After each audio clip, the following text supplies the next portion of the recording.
Wow, wow, wow, wow. What a bombshell we have today. The NBA teeters on the brink, in my opinion, of absolute disaster. Absolute just catastrophe.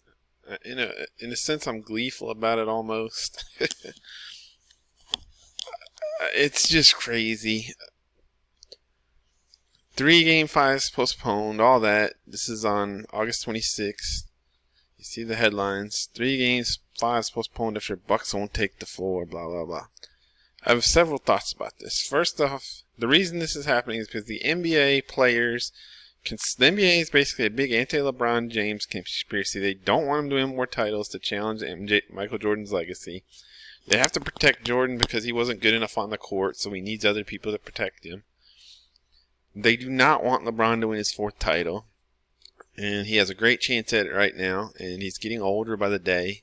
So they want to put the kibosh on that. They want to stop this season. That's why I think they're going to stop this season. That's the real reason, in my opinion. They don't want LeBron James to win another title. So they're going to call off the whole season. The NBA players, they conspire all the time. Kevin Durant joined Golden State that already had 3 Hall of Famers, to just add a 4th Hall of Famer just to stop 33-year-old LeBron James. By himself, essentially, in Cleveland. Okay, he had Kyrie. How much has Kyrie won since he left Cleveland? They had Kevin Love. Come on, Kevin Love's a joke. They had nothing besides that. So, that's my first thought here, is that the NBA players, they want to cancel this season because they don't want LeBron to have a chance to win a title. That's why they want to do it, in my opinion. Other things. This is the irony and just the layers in this is just delicious. Because now the main thing is they're talking about Toronto has talked about leaving the bubble. Here's the thing. If any team leaves the bubble, it's over. It's over. The bubble's not getting reformed. To put this bubble in place, they had to do weeks and weeks. They had to quarantine people for 14 days just to enter the bubble. Right? They had to do all these practices then because these guys were out of shape by then, you know. They took like 3 weeks, a month of just ramp up process just to play again. So my point is, if the bubble breaks up, it's over. No one is, no, you can't reform this bubble. You know, you'd be talking about months of lead time and no one would care. And how are you going to reform the bubble and like playoff series are in progress and stuff like, oh, we're going to pick up on Game 5 here. You know, it'd just be so stupid, so silly. You know, they already went through this whole ordeal forming this bubble. It was a monumental effort, probably at great cost. Like, it's done, you know. So yeah, that's that. Oh yeah, so just to point out, like, and here's another great weakness of the bubble. And I find it funny, again, how wrong the liberal media was. Because the liberal media loved the bubble, and they were all mocking Major League Baseball. When the Cardinals, they had an outbreak of corona and they had to postpone these games and this and that. And they were all like, oh, see, you know, the NBA is so smart with its bubble. You never should have, you know, to try to play a season without a bubble is ridiculous. You know, the MLB, look at the media didn't want any sports to come back. They didn't want sports to succeed. The sports media didn't want sports to come back at all. But once they did, you know, they had to kind of grudgingly accept it. So then they resigned themselves to trying to make it out like the NBA is the good guys and the rest of the leagues are the bad guys because the NBA did a bubble and the other guys didn't, you know. So they tried to paint it for a while like, oh, look at MLB. You know, they weren't smart and their season's going to go down the drain because of COVID. And look at these great, you know, NBA and Adam Silver is so smart and they did a bubble and, you know, they bowed down to COVID, so they're going to succeed. No, you know, now look, the MLB is in so much better position because they don't have to postpone. Because if one team leaves the bubble, like I'm saying, you can't get that bubble back together. So, but the MLB, like, what if the same situation happened in MLB and a team was threatening to, like, stop playing? Okay, they stop playing, they don't get their checks for a while. You know, they come to their senses, you know, that they get their little fit out of their system for a few days. And they come back, you know, and then they're ready to play again, you know, and everything's ready to go. But you can't do that with the bubble because there's this gigantic ordeal of setting the bubble up.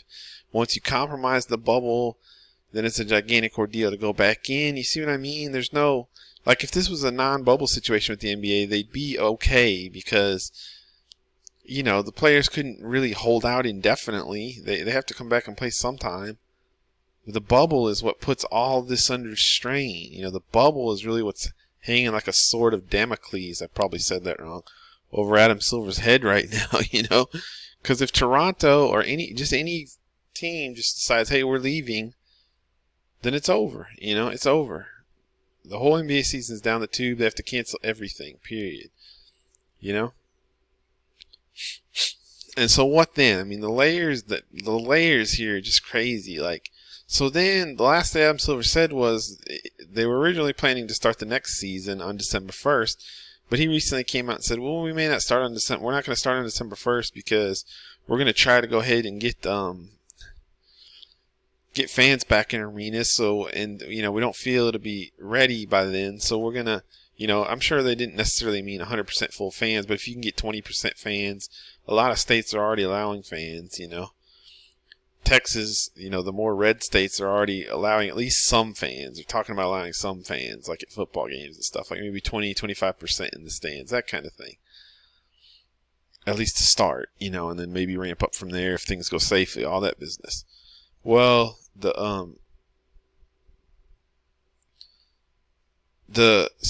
Silver had come out and said, we're not going to restart. The original start date for next season was December 1st, but he recently came out and said, no, that's too soon because we want to see if we can get fans in, so we're going to be looking at delaying. We're going to delay that a ways. We don't know when we're going to start now, but when we start the next season, we want to have fans in the stands. So he's already said they're delaying next season. So they come out of the bubble and it's over, and now you don't even know when next season's going to start. Now there's no point in a bubble. There's no point, the bubble's dead. You can't have any kind of concept like that again. The only way the NBA is ever coming back again is without a bubble. So that means things are going to have to, be a lot. The situation is really trending well with COVID, but, it's not there yet. All the stats are COVID is going way down and all that, but we're not to the point where, things are just like everyday normal life by far yet, So you have to, there's no way you can come back to a bubble. So they just have to wait then. If this bubble falls apart, there's nothing they can do but, wait until, at that point, your only option is to just go ahead and wait until you can come back with fans with no bubble. That's your only hope. So that can be indefinite. That can be months, who knows when that happens, Meanwhile, this ain't free because I was reading before, that some NBA owners were hemorrhaging money. They were talking about they were going to be needing loans, 100 millions of loans. They're hemorrhaging money here. But it's just going to get so much worse now, with all this going on. They don't have income. They don't have revenue coming in from TV rights, ticket sales. They're hosed. Sure, the rich owners can stand it, but some of them are not particularly rich in the small markets and things. I mean, they're rich by a normal person's standards. You know what I mean? They can't just afford to eat just hundreds of millions in losses, Things are just going to go downhill fast, You could have teams in danger of going under. It's just going to get ugly. And the salary cap, these players are only hurting themselves. They're being idiots and they're hurting themselves. Because the salary cap's going to go way down when the NBA does start. I don't know what it's at now. I think it's like at 120 million or something. Next season it could be 80 million or something ridiculous, It really could, because without all this revenue missing from COVID, the NBA will have been gone for months and months at a time under this scenario. The entire league is essentially putting its existence in danger right now. And it's just funny to me to see it, this league that the media just loves and hypes, and they're a dumpster fire. They're a dumpster fire,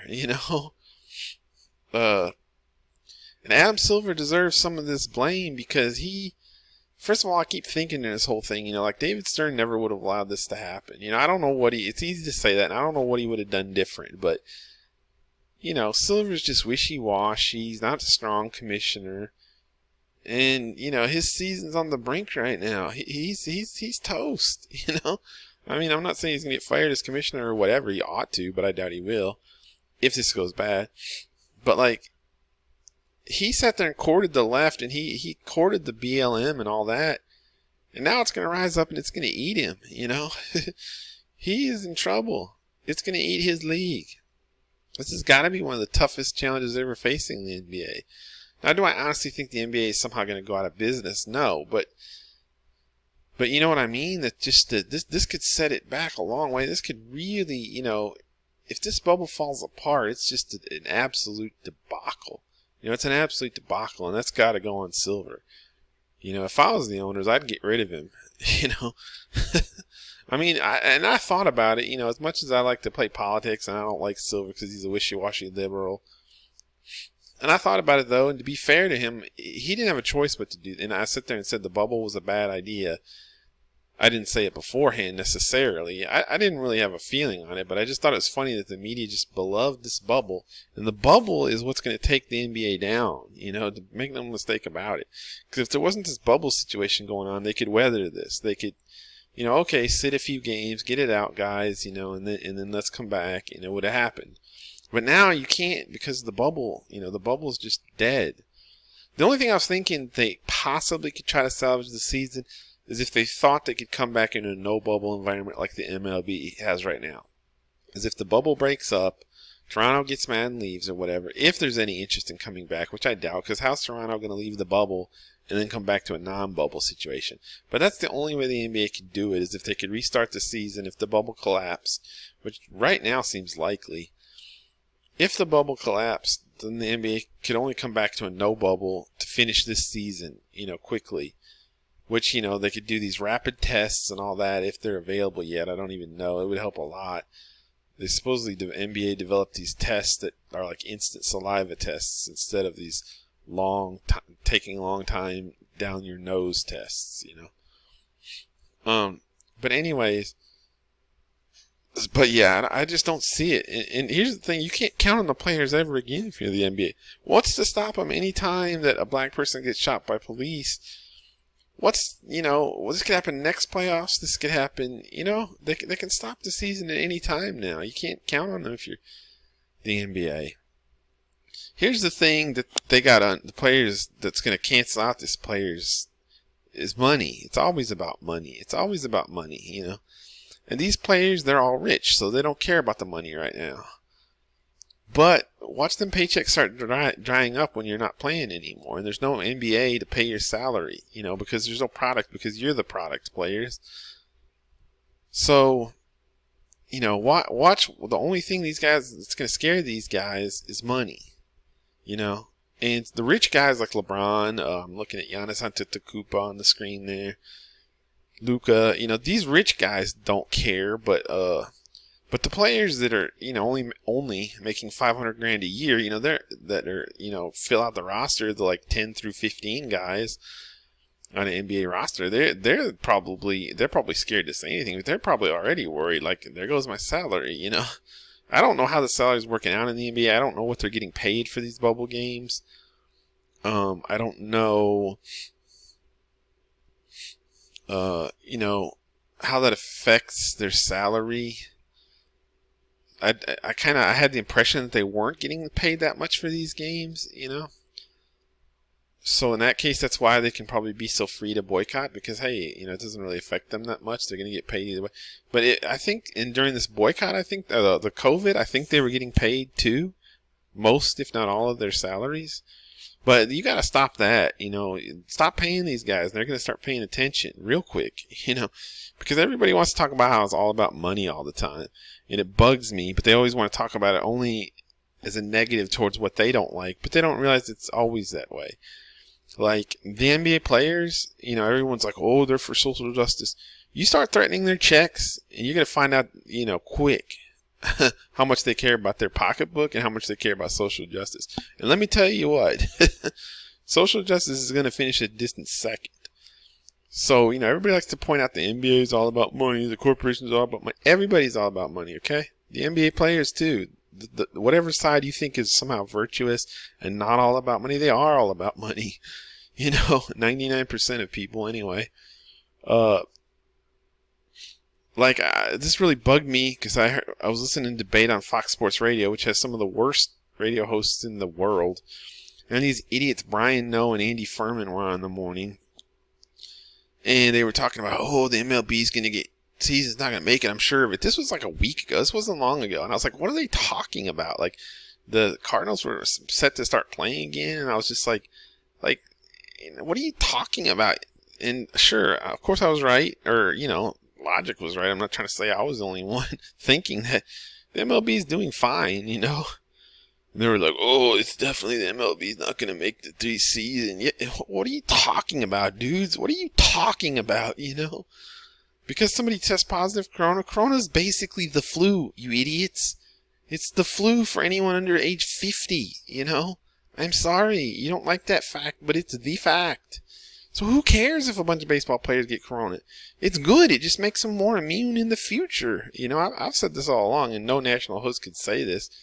But if I'm a team that really wants to win and, I'd secretly find a way to, I'd gather together and have a corona party because then we're all immune and in these bubbles and everything. We have an advantage. Well, not a bubble, but, as terrible as it sounds. But anyways, so what was I blithering on about? Yeah, just that this NBA falling apart is a debacle. And it's what happens when you let far leftists run your league. There's no adults in the room.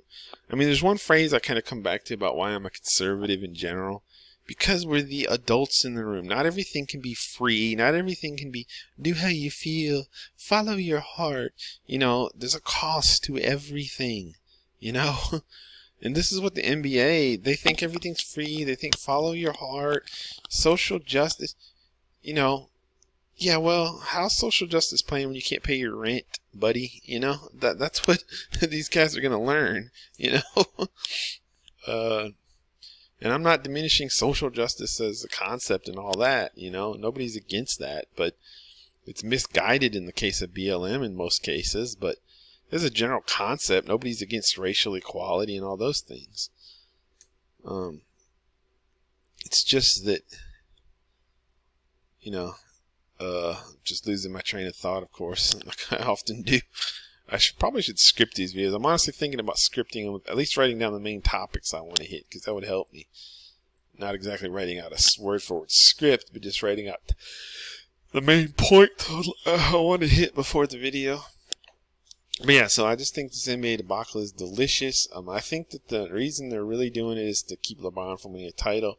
But beyond that, watching a far left league implode like this is kind of a certain amount of shouting fruit. Like I said, in Silver, he courted the far left, and he loves the left, and they're about to eat him alive because they ain't gonna play for his stupid league, And I suspect the bubbles, like I said, where's the NBA go from here? It's just an absolute debacle. And the MLB and the NHL are going to keep playing. They're going to be fine. They're going to make the NBA look even that much worse, It's just, and football's coming up. The NBA ratings are already way down. It's just not a hot look for the NBA, the media darling league of all the leagues. Like I said, you got to look at layers on layers. And, I think what I was trying to, sometimes I just talk to fill time because I know there was a point I was trying to get to that I forget. I think what it may have been that it is, if I'm Silver, I'm in there. If my one hope of keeping that bubble together is telling the players, look, the NBA's not coming back the same if you do this. This is a crossroads moment, if and when we come back, the salary cap might be half of what it used to be, Your salary, that's, like I said, that's the only way that you get to these guys is their pocketbook, and let them know, your pocketbook's going to be hurting if you leave this, That's the only thing they're going to understand, People, they're only going to understand money and force to an extent. It's sad but true about people, And when their paycheck's in danger, when their rich, cushy lifestyle's in danger, you can believe they'll all of a sudden shape up. You better believe that.